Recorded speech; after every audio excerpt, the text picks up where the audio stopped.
তো কমেন্টসটা এমন, কোন এক শুভাকাঙ্ক্ষী কমেন্টস করছেন, মেয়েদের কত বছর পর্যন্ত বাচ্চা হওয়ার সম্ভাবনা থাকে? প্লিজ জানাবেন ম্যাম। দেশের এবং প্রবাসের ভাই বোনদের প্রতি সালাম। আসসালামু আলাইকুম। আমি প্রভাষক ডাক্তার রিক্তা পারভিন, হোমিওপ্যাথি এবং আয়ুর্বেদিক চিকিৎসক।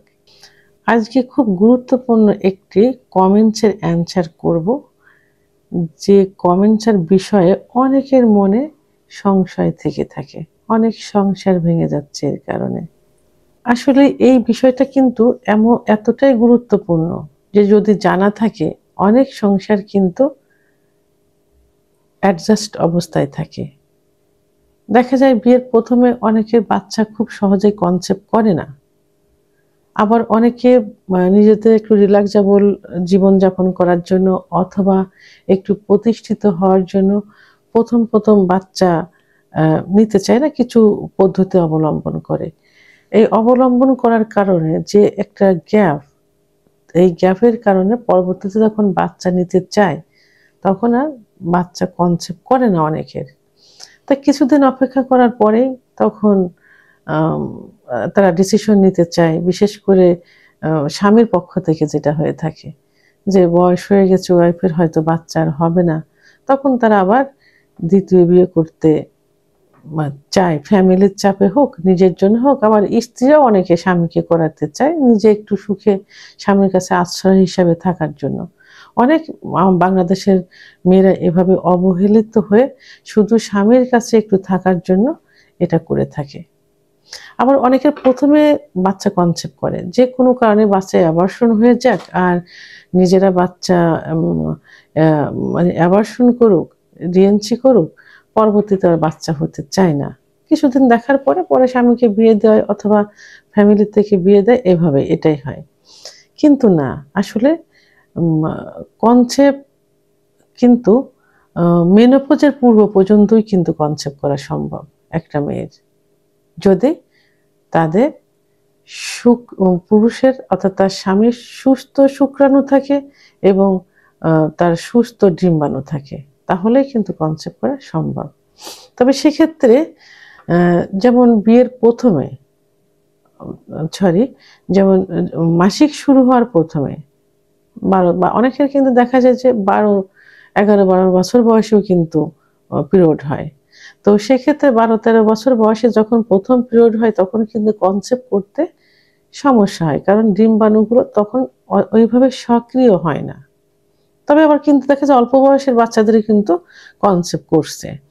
তবে 18 থেকে 35 বছর বয়স পর্যন্ত ডিম্বাণুগুলো পরিপক্ক থাকে এবং তখন গুচ্ছ অনেক ডিম্বাণু কিন্তু প্রতি মাসে তৈরি হয়। এইভাবে তৈরি হতে এইভাবে বেরোতে প্রতি মাসে বেরোতে একটা পর্যায়ে যে 35-এর পরে যে 40 পর্যন্ত সে ডিম্বাণুগুলো কি হয়, কমে যায়।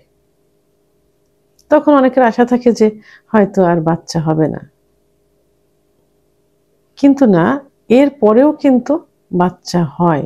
আমি এমনও দেখেছি যে মেনোপজের আগেও 47-48 বছর বয়সেও কিন্তু অনেকের বাচ্চা কনসেপ্ট করছে, আমি দেখেছি। তো সেক্ষেত্রে কি করতে হবে, 40-এর পরে যে যদি কারো সংশয় থেকে থাকে তো অবশ্যই একজন ফার্টিলিটি ডাক্তার অথবা একজন অভিজ্ঞ সম্পন্ন রেজিস্টারকৃত হোমিওপ্যাথি ডাক্তারের শরণাপন্ন হতে হবে। তখন একটা টেস্টের মাধ্যমে, এমএইচ টেস্টের মাধ্যমে নিশ্চিত হওয়া যাবে যে কি পরিমাণ ডিম্বাণু আছে।